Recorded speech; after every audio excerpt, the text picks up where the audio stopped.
Hello students, today I will discuss of the formation of the ionic bond, causes of the ionic bond and lattice energy. So, so let's start of the ionic bond energy term involved.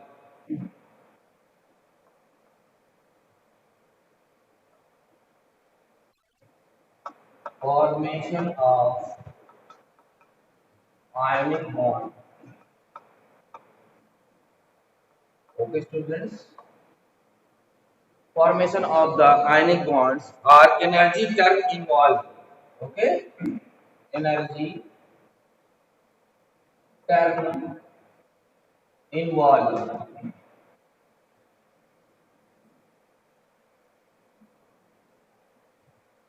Okay, energy term involved, which means that the ionic bond are different terms involved or conditions from the created by ionic bond.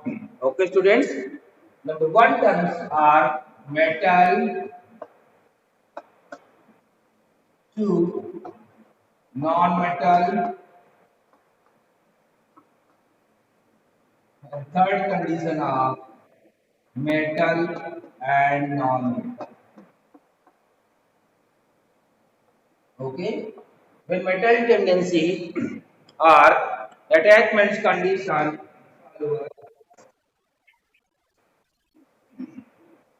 Okay, metal tendency are remove of electron. When any metals like that metals are remove of electron and charge on positive charge. Okay, students.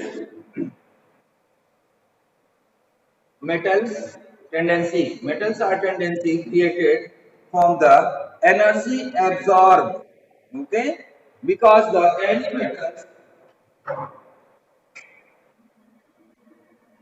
any metals are release of electron to charge of the positive positive ion.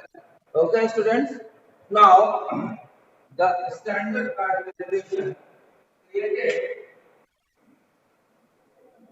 are the energy terms of the involved, so it called energy absorbed. It's mean energy यहाँ पर क्या होगा बेटा अपनी absorb होगी क्योंकि energy जब हम देंगे तभी इलेक्ट्रॉन क्या करेगा रिमूव करेगा तो यहाँ पर एनर्जी क्या हो रही है एब्जॉर्ब हो रही है ठीक है एब्जॉर्ब एज एब्जॉर्ब कंडीशन में किसी भी मेटल की गैसेस स्टेट है इस गैसेस स्टेट के मेटल को जब हमने क्या किया एनर्जी दिया उसने एनर्जी क्या किया एब्जॉर्ब किया एनर्जी एब्जॉर्ब करने के बाद हीट बाहर निकाली इस कंडीशन को हम क्या कहते हैं आयनाइजेशन एनर्जी अभी आप पीछे पढ़ चुके हैं ओके इस कंडीशन को हम क्या कहते हैं आयोनाइजेशन एनर्जी ठीक है when one isolated gases state of the one or more electron removed are called energy is called ionization energy या ionization potential इसको बोलते हैं ठीक है तो लो ionization energy यानी यहाँ पर एनर्जी टर्म क्या होगी मिनिमम ओके इसको हम बोल सकते हैं लो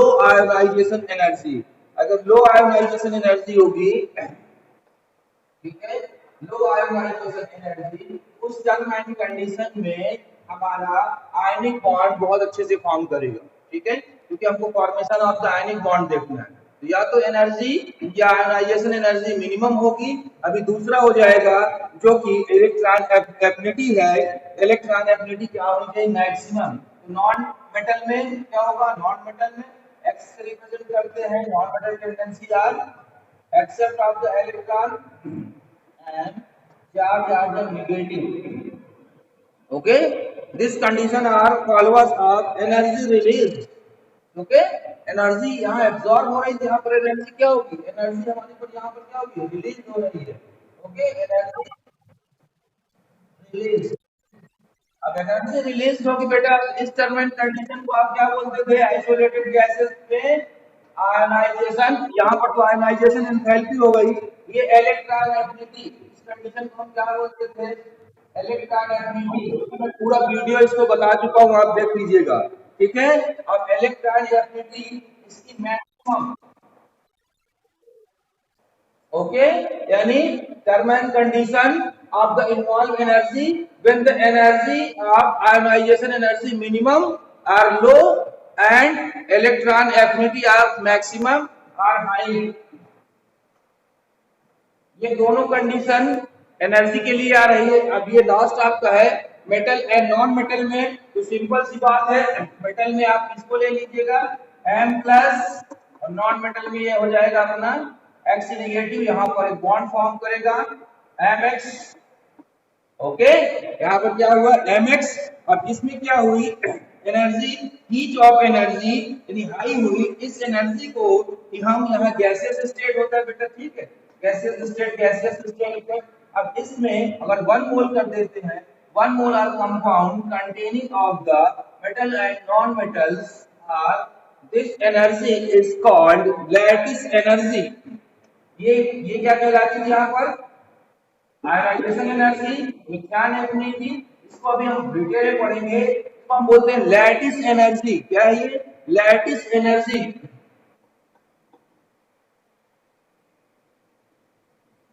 लैटिस एनर्जी हमेशा नेगेटिव में होती है, इसलिए जो सिंबल होता है वो माइनस यू होता है। क्या होता है माइनस यू। ये हीट ऑफ एंथैल्पी भी इसको कहते हैं। हीट ऑफ एंथैल्पी को हम जो डिनोट करते हैं डेल एच करते हैं, ठीक है, हीट ऑफ एंथैल्पी। तो 3 कंडीशन आई। 1 कंडीशन क्या है ionisation energy minimum or low, electron affinity maximum or high. और तीसरी कंडीशन क्या हुई lattice enthalpy should be high, okay. यहाँ पर लैटिस एनर्जी क्या होगी, ये भी क्या होगी हाई होगी, ठीक है, lattice energy should be high. The 3 term of condition formation of the ionic bond when the ionization energy is the minimum, electron affinity is the maximum, and heat of formation or lattice energy are should be very high. This causes of the ionic bond or following factor formation, okay, which is more ionic compound, metal and non-metal conditions।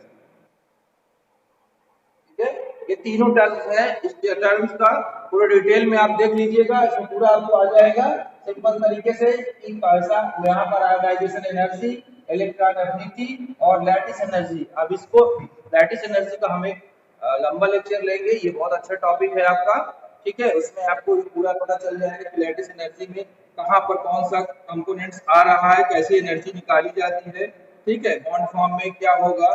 तो lattice enthalpy इसे भी बोलते हैं। Ionic solid is the different ionic required to completely separate 1 mole of solid ionic into the gaseous constituents। इसका just opposite भी लिखा हुआ है, मान लीजिए 1 मोल है तो 1 मोल आयनिक सॉलिड कंपोनेंट्स को रिलीज करने में जो एनर्जी देने में ब्रेक करना पड़ेगा, उस एनर्जी को भी हम बोल सकते हैं लैटिस एनर्जी, ठीक है। जैसे इसको प्रिपेयर करने में आ गया, इसको इसी तरह ब्रेक करने में आ जाएगा, तो ये फॉरवर्ड रिएक्शन हो जाएगा और ऐसे लग जाएगा तो ये बैकवर्ड रिएक्शन हो जाएगा, ठीक है। यहाँ पर फॉरवर्ड रिएक्शन और ये बैकवर्ड रिएक्शन, ठीक है। तो यानी ये आइसोलेटेड गैसेस सिस्टम और ना मेटल और नॉन मेटल को बाइंड करने में जो एनर्जी रिलीज होती है, उसी एनर्जी को हम लैटिस एनर्जी बोलते हैं। जस्ट अपोजिट बोल सकते हैं कि metal and non-metal is only 1 mole of the compound unit of the metal and non-metal unit of the energy is called heat of enthalpy और heat formation, इसको heat of formation भी बोलते हैं, F लिख देते हैं।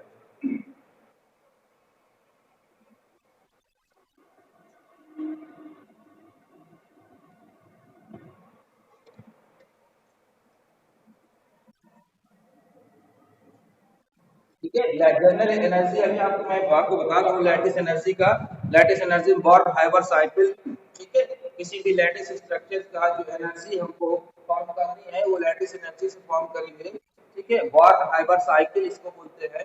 बॉर्न हाइबर साइकिल के through gaseous system का स्टेट लेते हैं, उसमें आयनाइजेशन है ना, उसके स्टेटम से एक कंपोनेंट्स बनाते हैं, जहां पर ये नेगेटिव यू जो है इसको हम प्रिपेयर कर लेते हैं, जिससे हम आप किसी भी का एनर्जी आप से निकाल लेते हैं, ठीक है।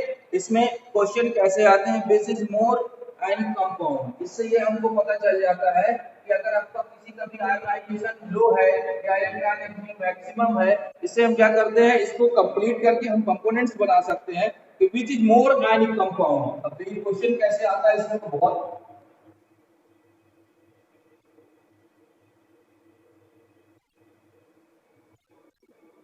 which is more ionic compound,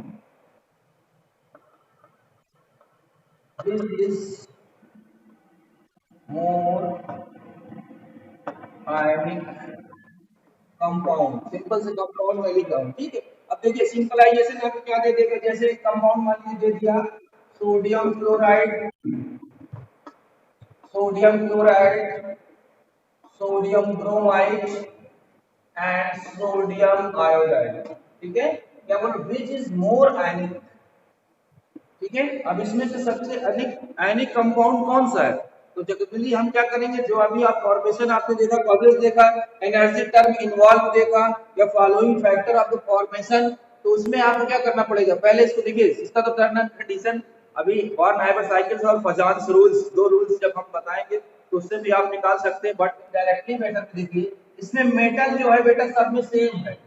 देखिए मेटल मतलब सेम है, sodium sodium sodium and sodium, तो यहाँ पर मेटल के करेक्टर देखने की जरूरत नहीं है इस तरह की कंडीशन में। अब यहाँ हम देखेंगे कि नॉन मेटल का जो कंडीशन है, इसमें फ्लोरीन है, क्लोरीन है, ब्रोमीन है एंड आयोडीन है। तो फ्लोरीन क्लोरीन ब्रोमीन आयोडीन, पीछे इसीलिए प्रॉपर्टी आपको पढ़ा दी जाती है, आयोनाइजेशन प्रॉपर्टी वगैरह सब, तो ये आपको ताकि लर्न हो जाए, ठीक है। तो अब देखिए ग्रुप डाउन में क्या होती है, ये क्या है, मेटल तो अभी आपने देख लिया, मेटल सब में सेम है, ये क्या है बेटा, नॉन मेटल। तो नॉन मेटल पीरियोडिक टेबल में डाउन द ग्रुप जाने में क्या होते हैं, ये आप अच्छी तरह जान रहे होंगे। नॉन मेटल का जो करेक्टर होता है, नॉन मेटल का कैरेक्टर जो होता है, क्या कैसा होता है डाउन द ग्रुप में, ये आप पीछे वाले वीडियो में देख लीजिए, उसमें आपको पता चल जाएगा। नॉन मेटल है तो नॉन मेटल कैरेक्टर क्या हो जाता है, डिक्रीज हो जाता है। ये नॉन मेटल कैरेक्टर क्या हो रहा है, डिक्रीज हो रहा है। अभी आपने देखा था वहां पर आयनाइजेशन एनर्जी और एंथैल्पी में, तो so is the more ionic components are present in fluorine, okay. तो आप ये लगा देंगे, ये आपका इक्वेशन सही हो जाएगा, ठीक है। क्योंकि आप जान रहे हैं कि नॉन मेटेलिक कैरेक्टर मेटल में इंक्रीज होता है और नॉन मेटल में डिक्रीज होता है ना। तो मेटल के कंडीशन अगर मेटल डिफरेंस होता है तो हम फिर आप मेटल वाला इंक्रीजिंग ऑर्डर में ले लेते हैं। तो metals are same, so non metallic character are decreases, it also is the more ionic compound is the sodium chloride, okay. और दूसरा भी क्वेश्चन इसका जस्ट अपोजिट आ जाए कि मोर कोवैलेंट कंपाउंड, तो मोर कोवैलेंट कंपाउंड आता है सोडियम आयोडाइड, अभी वो कोवैलेंट में मैं बताऊंगा,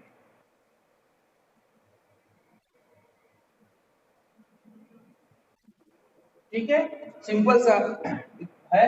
अगर किसी ने आपको दूसरा एक दे देता है, मान लेते हैं कि अभी आप मेटल सेम था, अभी हम नॉन मेटल सेम कर देते हैं, जैसे लिथियम क्लोराइड, ठीक है, ठीक है, lithium sodium, sodium chloride, potassium chloride and rubidium chloride, okay, which are more ionic compound. देख लीजिए आप सब में आपका नॉन मेटल बेटा सेम है। जब नॉन मेटल सेम है तो नॉन मेटल कैरेक्टर देखने की जरूरत नहीं है। अब हमको केवल मेटालिक कैरेक्टर्स है उसको देखना है। तो मेटालिक कैरेक्टर के lithium, sodium, potassium, rubidium, okay. अब देखिए आ गया यहाँ पर कि मेटल कैरेक्टर्स क्या होता है, मेटल कैरेक्टर यहाँ पर डाउन में क्या होता है बेटा, इंक्रीज होता है। यानी मेटल का कैरेक्टर जो होगा डाउन का ग्रुप में क्या होता है, इंक्रीज होता है, इंक्रीजिंग ऑर्डर में होता है। तो अब यहाँ पर इंक्रीजिंग ऑर्डर में होगा तो आयनाइजेशन बॉन्ड भी क्या हो जाएगा, इंक्रीजिंग ऑर्डर में होगा। So is rubidium chloride is more ionic compound.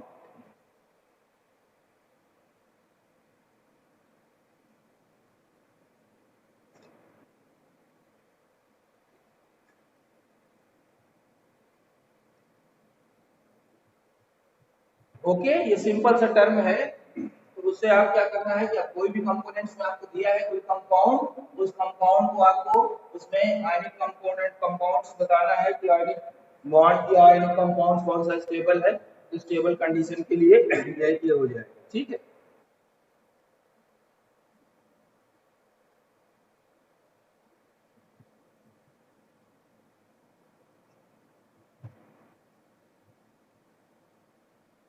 General property of ionic compound. अब आप यहाँ पर प्रॉपर्टी देख लीजिए इसकी।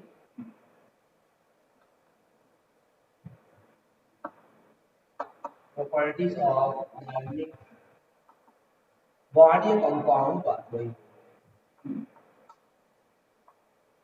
आयनिक प्रॉपर्टी में प्रॉपर्टी आपको देखना है, तो प्रॉपर्टी में सिंपल सा आप करते जाइए। Number 1 physical state.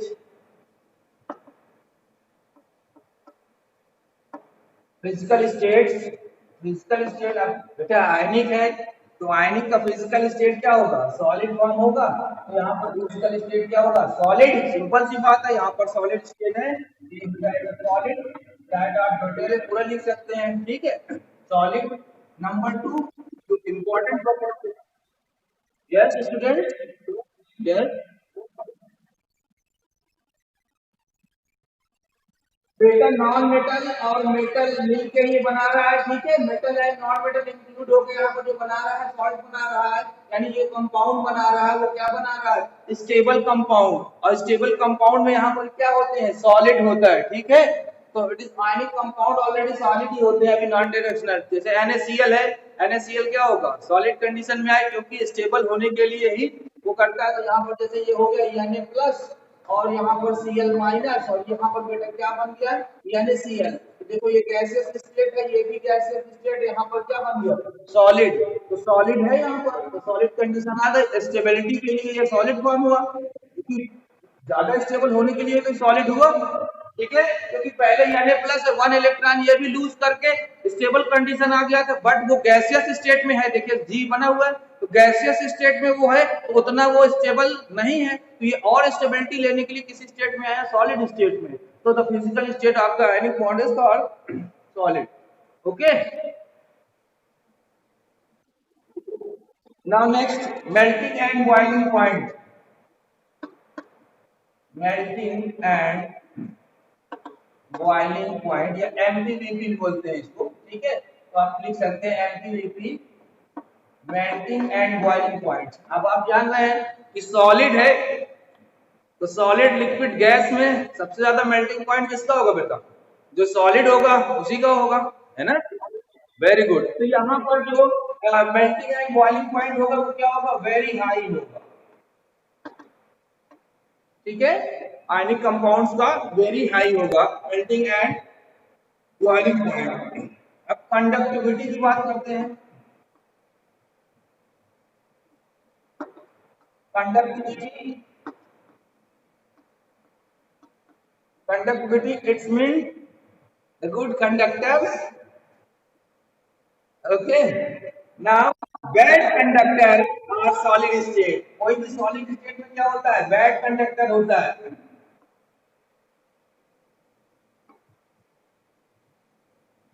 solid state, bad conductor of the solid state because ion are not free। अगर आपसे कोई पूछ ले कि बैड कंडक्टर है क्यों है, तो आप बता देंगे इसके जो आयन होते हैं वो not free, ion are not free, ठीक है, not free.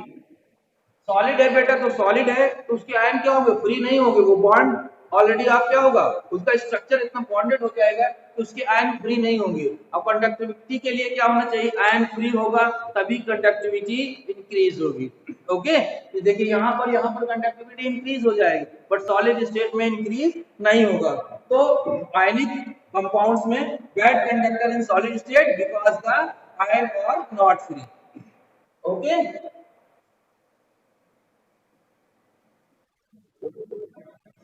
now next, a very important property of types of reaction.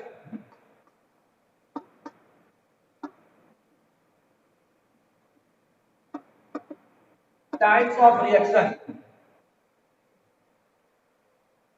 Types of reaction. Types of reaction. Ionic reaction is very fast because metal condition for the cathode and non-metal form of the anode. So is called ionic. Okay. So ionic reaction is very fast.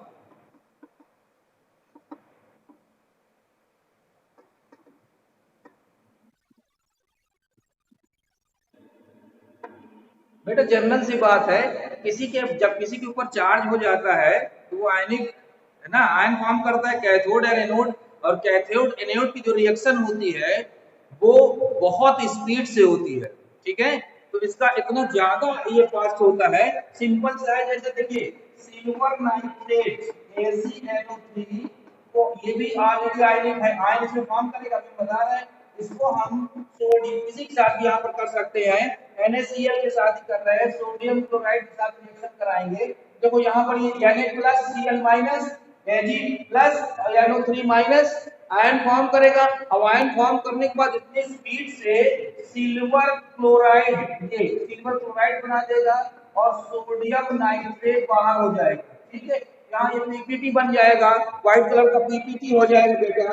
इतना fast होगा reaction, ठीक है। तो इसका reaction क्या हो जाता है, वेरी फास्ट। तो आयनिक रिएक्शन वेरी फास्ट होते हैं, कोई भी आयनिक रिएक्शन हो, जैसे हम टेस्ट ट्यूब में दोनों तरफ लेते हैं और जैसे कंपोनेंट इतना फास्ट होता है कि इसको हम मेजर नहीं कर पाते, ठीक है, या इसकी हम हीट ऑफ फॉर्मेशन नहीं निकाल पाते। अभी आप इसके आगे पढ़ोगे आप हीट ऑफ फॉर्मेशन, तो हीट ऑफ फॉर्मेशन में हम पूरा बताएंगे कि वार्म हाइबर साइकिल से क्या क्या है। बट आयनिक वाला जो होता है ये इतना फास्ट होता है, एनएम में होता है, नैनो सेकंड में होता है, तो इसलिए इसको जो है हम इस रिएक्शंस को मेजर नहीं कर पाते हैं because it's a very fast reaction, ठीक है। तो आयनिक रिएक्शन का जो टाइप होता है वो वेरी फास्ट होता है। किसी भी आयनिक रिएक्शन का अगर उसमें आयन फॉर्म है तो बहुत स्पीड से रिएक्शन करेगी।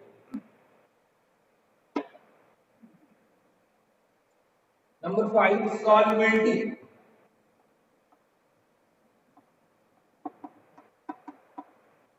सॉल्युबिलिटी, अब आयन है, आयन फॉर्म हो रहा है तो क्या करेगा, वाटर में बहुत जल्दी डिसॉल्व हो जाएगा, तो सॉल्युबल इन वाटर।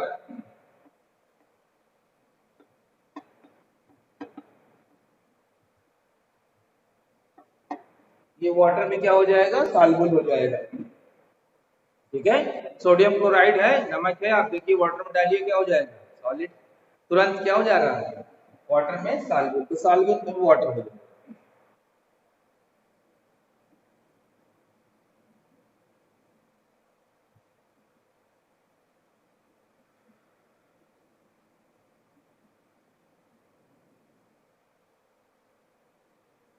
ठीक है। इसका एक प्रॉपर्टी है बहुत फेमस है, नॉन डायरेक्शनल कैरेक्टर।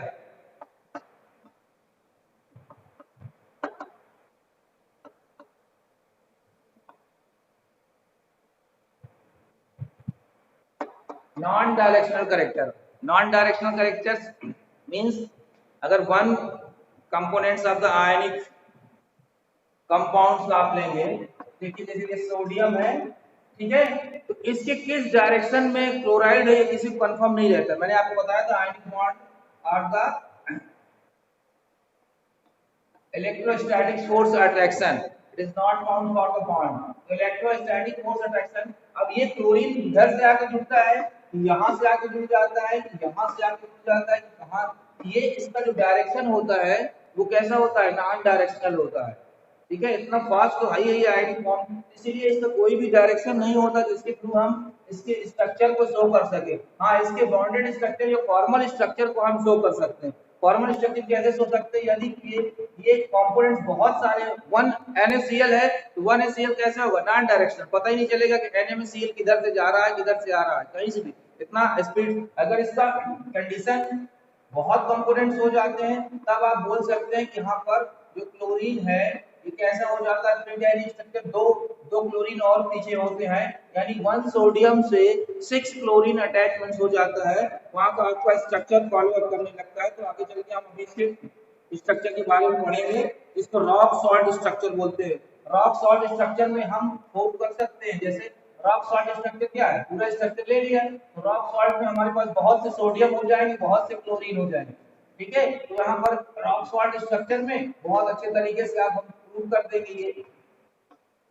वैसे सोडियम का साइज स्मॉल होगा और कैल्शियम का साइज बिग होगा, because anode present of the Cl ion more electron present. ये देखिए पूरा क्या हो जाएगा, ये रॉक स्ट्रक्चर आपको बनाया जाता है, अभी आप देखेंगे तो यहाँ से रॉक स्ट्रक्चर बन जाएगा, ठीक है। अब कहीं से स्टार्ट करते हैं, अगर 1 Na है तो Cl हो जाएगा, ये Na है तो ये Cl हो जाएगा, ये Na कहीं से भी ये Cl, फिर यहाँ पर ये Na, फिर यहाँ पे ये Cl, ठीक है, Na Cl, इसके बारे में बहुत अच्छे डिटेल से हम पढ़ेंगे। ये Na फिर Cl, कहीं से भी सेम नहीं होगा, आप ऊपर नीचे कहीं से देखिए, अब अगर ध्यान से देखिए इस सोडियम को देखिए, और 1 क्लोरीन, 2 क्लोरीन, 3 क्लोरीन, 4 क्लोरीन। अब ये ऑलरेडी अगर हम इसको देख लेते हैं, इसका स्ट्रक्चर सोडियम, ऐसे ये क्लोरीन, ये भी क्लोरीन, यहाँ क्लोरीन, यूनिट स्ट्रक्चर ये, ठीक है। नॉन डायरेक्शनल कंडीशन में बाद में इसका स्ट्रक्चर भी हम शो अप कर देंगे, कैसे ये क्यूबिक का स्ट्रक्चर शो करता है, इस क्यूबिक स्ट्रक्चर में कहां पर सोडियम होता है और कहां पर पोटेशियम, ये पूरा ऑलरेडी आपको कंफ्यूजन आगे चल के यूनिट सेल में पूरे स्ट्रक्चर्स आ जाएंगे, ठीक है। तो नॉन डायरेक्शनल कैरेक्टर्स इसमें होते हैं किसी भी आयनिक बॉन्ड या आयनिक कंपाउंड में, non directional character.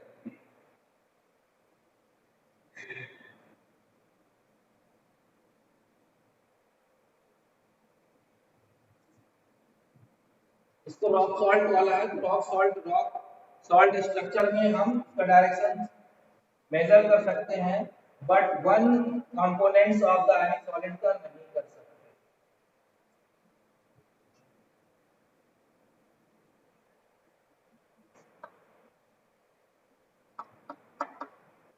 Lattice energy,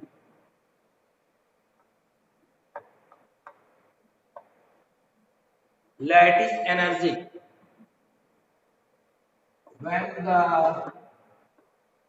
gaseous ion of the metal and non-metals are gaseous ion, formation of the anion is representative of heat formation of the heat, like representative of minus U, the amounts of energy released, okay, the amounts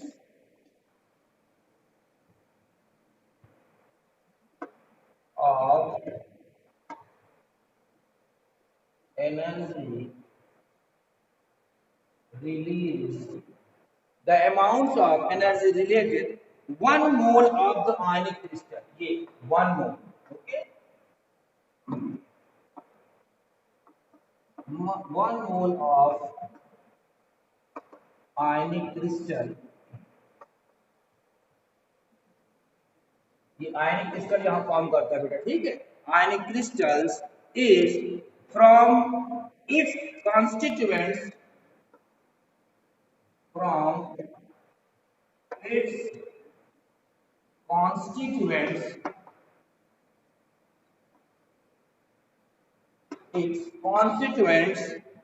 and is the gaseous state,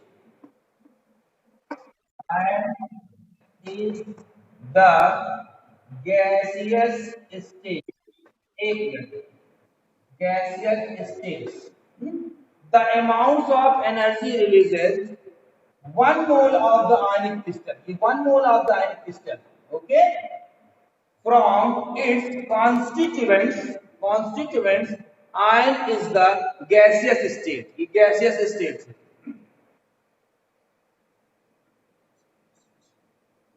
This sign is the negative because energy is released, यहाँ पर energy क्या हो रही है बेटा, release हो रही है, ठीक है। तो एनर्जी इज रिलीज हो रही है, तो यहाँ पर जो साइन लग जाता है ये किसका लग जाता है, माइनस यू का लग जाता है, ठीक है। आप ये बोल सकते हो जनरल शब्दों में, 1 मोल आयनिक क्रिस्टल फॉर्म करने में किसी भी गैसियस मेटल और नॉन मेटल में जो एनर्जी रिलीज होती है वही एनर्जी लैटिस एनर्जी कहलाती है, ठीक है। गैसेस स्टेट जरूर यहां पर लिखना है।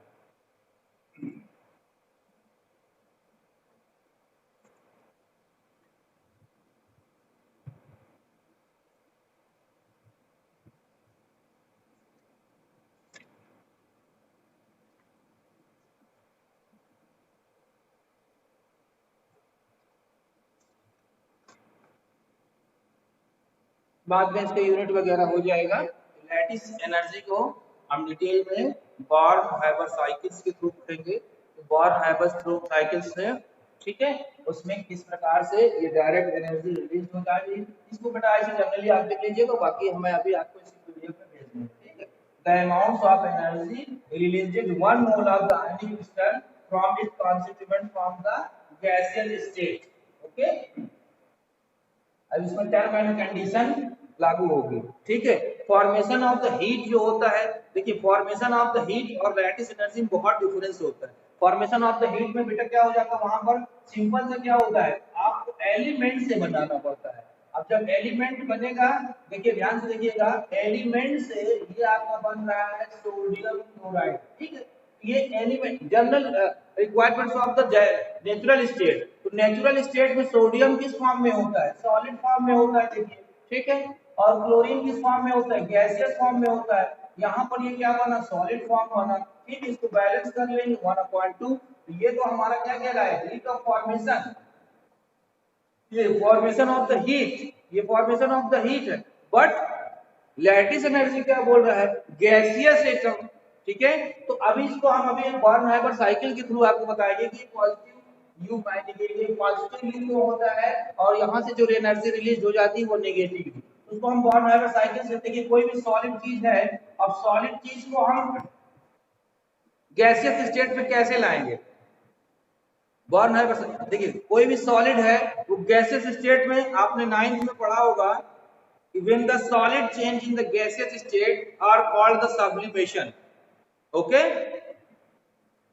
तो यहाँ पर जब सब्लिमेशन हम करेंगे, सब्लिमेशन, तो सब्लिमेशन के बाद यहाँ पर बेटा क्या हो जाएगा, ये सॉलिड फॉर्म से किस फॉर्म में आ जाएगा, गैसियस फॉर्म में आ जाएगा। ध्यान से देखिएगा, अभी ये सॉलिड से किस फॉर्म में आ गया, गैसियस फॉर्म में आ गया। अब गैसियस फॉर्म से 1 इलेक्ट्रॉन जब हम लूज करेंगे, उस प्रोसेस को क्या बोलते हैं, अभी आपने पढ़ा था, आयनाइजेशन पोटेंशियल और आयनाइजेशन एनर्जी। यहाँ पर एक टर्म यूज होगा आयनाइजेशन एनर्जी। तो जो ये यानी ये जो गैसियस फॉर्म में है, ये बेटा किस में आ जाएगा, आयन फॉर्म में आ जाएगा गैसियस स्टेट में, यानी प्लस। तो देखिए इस सोडियम से यहाँ पर फॉर्मेशन ऑफ द हीट, अब यहाँ से सोडियम जो फॉर्मेशन ऑफ द हीट जाएगी वहां पर बहुत डिफरेंस हो जाएगा, ठीक है। अभी गैसियस स्टेट में है तो इसको हमको सब्लिमेशन करने की जरूरत नहीं है। 1/2 Cl2, इसमें हम क्या करेंगे, इलेक्ट्रॉन ऐड करेंगे। जब इलेक्ट्रॉन ऐड करेंगे तो अभी आपने देखा तो उसको हमने क्या बोला था, इलेक्ट्रॉन एफिनिटी, ओके स्टूडेंट्स, ये क्या थी, इलेक्ट्रॉन एफिनिटी। तब इलेक्ट्रॉन ये ऐड कर चुका, जो है ट्वाइस ही कर सकते, बट 1/2 है, ये क्या हो जाएगा, गैसियस स्टेट में बेटा किस में आ जाएगा, नेगेटिव फॉर्म में आ जाएगा, ठीक है। अब ये देखिए आइसोलेटेड गैसियस स्टेट में सोडियम है और आइसोलेटेड गैसियस स्टेट में क्या है। अब ये दोनों जब कंबाइंड होंगे तो कंबाइंड होने के बाद बनेगा तो NaCl, बट यहाँ पर हीट ऑफ फॉर्मेशन नहीं होगा, बल्कि यहाँ पर जो काम करेगा वो लैटिस एनर्जी होगी। क्या होगी, लैटिस एनर्जी। इसको बॉर्न हाइबर साइकिल बोलते हैं, BHC। डिटेल में भी और आपको बताएंगे जर्नल, क्योंकि अभी आप टाइम भी क्लोज होने वाला था तो 2 मिनट में बताना था आपको। देखिए ये सिस्टम अलग है, ये एलिमेंट्स जिस तरह नेचर में पाए जाते हैं उससे रिएक्शन करता है तो फॉर्मेशन ऑफ द हीट होता है, यहाँ पर ये प्लस यू होता है। बट यहाँ से जो एनर्जी रिलीज हो जाती है वो आइसोलेटेड गैसियस स्टेट से होती है, ठीक है। तो ये यहाँ पर जो एक साइकिल बन जाता है इसको कहा जाता है born Haber cycle.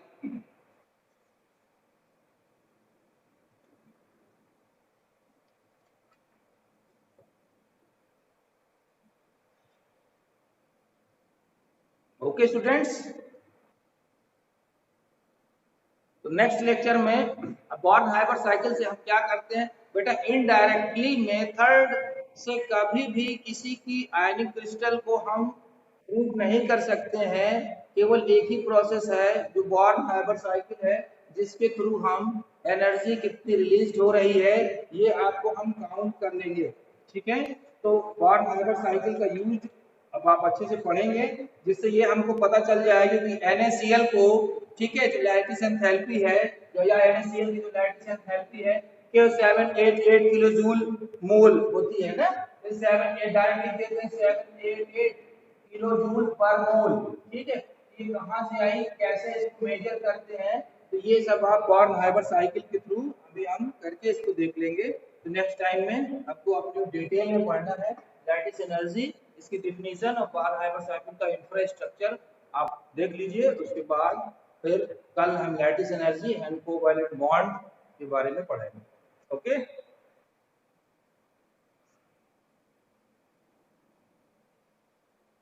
okay students, have a nice day.